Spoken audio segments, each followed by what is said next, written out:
அன்பார்ந்த சகோதரர்களே, divine shalom ஊழியங்கள் மூலம் உங்களுக்கு தேவை ஆசீர்வாதத்தையும் வாழ்த்துதலை நாங்கள் தெரிவிக்கின்றோம். அன்பானவர்களே, நாங்கள் நவம்பர் மாதத்தில் வாழ்ந்து கொண்டிருக்கின்றோம். இன்றைய 16ஆம் தேதியில் ஆண்டவர் எமக்கு கூறும் ஒரு ஆசீர்வாதமான வாக்கு தத்துவத்தை நாம் கேட்போம். இதுவரை சப்ஸ்கிரைப் செய்த உங்கள் யாவருக்கும் எமது நன்றிகளை தெரிவிக்கின்றோம். உங்களது ஜெப தேவைகளுக்கும் ஆலோசனைகளுக்கும் நீங்கள் எங்களுடன் தொடர்பு கொள்ள முடியும். இலவசமாக உங்களுக்கு தேவைப்பணியில் நாங்கள் சேவை செய்ய காத்திருக்கின்றோம். ஒரு விசை ஜெபம் செய்வோம். கர்த்தாவே, இவ்வேளையிலும் அடியனுடைய வாயின் வார்த்தைகளும் உங்கள் அனைவருடைய இருதயத்தின் சிந்தனைகளும் தியானங்களும் உடைய சமூகத்துக்கு உகந்தனவாய் இருக்கட்டும். இயேசப்பா, இவ்வேளையிலும் சரீர வியாதி, பொருளாதார பிரச்சனைகள், பசி, சூழ்நிலைகளில் ஒடுக்கப்பட்டு நொறுக்கப்பட்டு இருக்கும் உம்முடைய பிள்ளைகள், அடிமைத்தனத்தில் இருக்கும் பிள்ளைகள், சரீர ஆவிக்குரிய அடிமைத்தனத்தில் வேறு பிற காரணங்களில் அவர்களில் சிக்கி மீள முடியாமல் இருக்கும் உம்முடைய பிள்ளைகள், இவர்களுக்கு ஒரு விடுதலையை கட்டளையிடும். கர்த்தாவே, சரீர வியாதியிலிருந்து விடுதலையை கட்டளையிடும். கர்த்தாவே, நீரை பொறுப்படுத்திக் கொள்ளும். இவ்வேளையிலும் ஏற்ற நல்ல காலநிலை எங்களுக்கு தாரும். நீங்கள் பேசுங்கள் ஐயா, நாங்கள் கேட்கின்றோம். இயேசு கிறிஸ்துவின் ஜீவனுள்ள நாமத்தில் ஆமேன். அன்பானவர்களை, வேத பாடமாக ஏசாயா தீர்க்கதரிசியின் புஸ்தகம் 49ஆம் அதிகாரம் 10ஆம் வசனத்தை வாசிக்க கேட்போம்.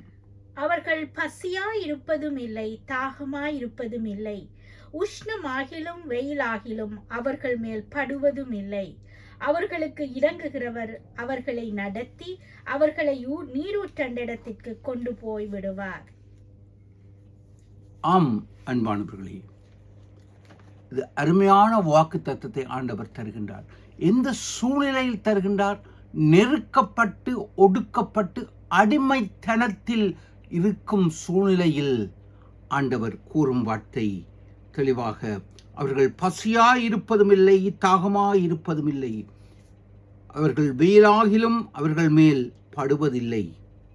அவர்களுக்கு இறங்குகின்றவர் அவர்களை நடத்தி அவர்களை நீரூற்றிடத்தில் கொண்டு போய் விடுவார்.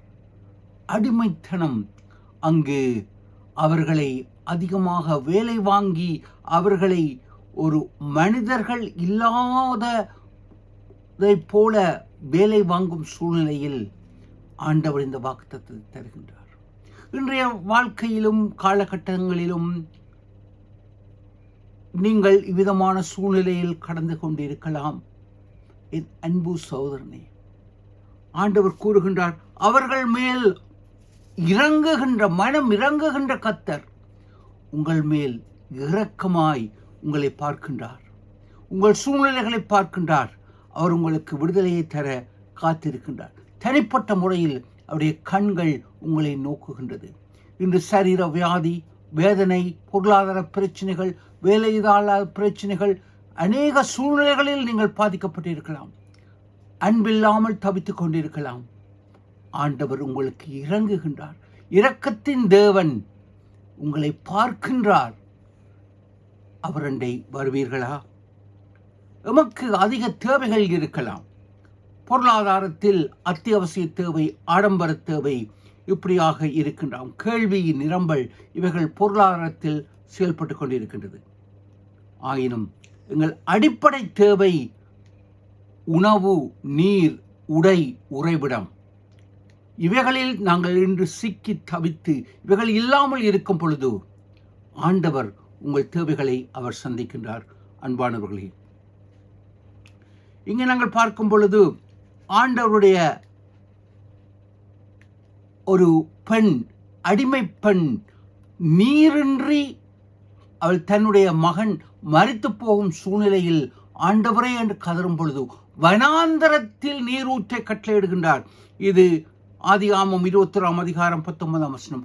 ஆகாரை நீரூற்றை கட்டளையிடுகின்றார். ஒரு செம்பு தண்ணி அல்ல, நீரூற்றை, கிணற்றை கொடுக்கின்றார். அங்கு எலியா என்ற தேவனுடைய பக்தன் பசியாய் வனாந்திரத்தில் இருக்கின்றார். வனாந்திரம் வறட்சியை குறிக்கின்றது. ஆகாரம் வனாந்திரத்தில் இருக்கின்றார், நீரூற்றை கொடுக்கின்றார். எலியா வனாந்திரத்தில் இருக்கின்றார். 1 ராஜாக்கள் 17 அதிகாரம் 5 வசனத்தில் காகங்களை கொண்டு, அந்த காகம் அதுக்கு ரேவன் என்ற அண்டங்காக்கா, அது தன் குஞ்சுகளை கூட அது சாப்பிடும். எவருக்கும் ஆகாரம் பகிராத அந்த காகங்கள் எலியாவை போஷிக்கின்றன தேவனால். இன்று உங்கள் வாழ்க்கை கசப்பிலும் வேதனையிலும் பசியிலும் பஞ்சத்திலும் இருந்தால் ஆண்டவர் உங்களை பார்க்கின்றார். சிந்திப்போம். அவர் அண்டை வருவீர்களா?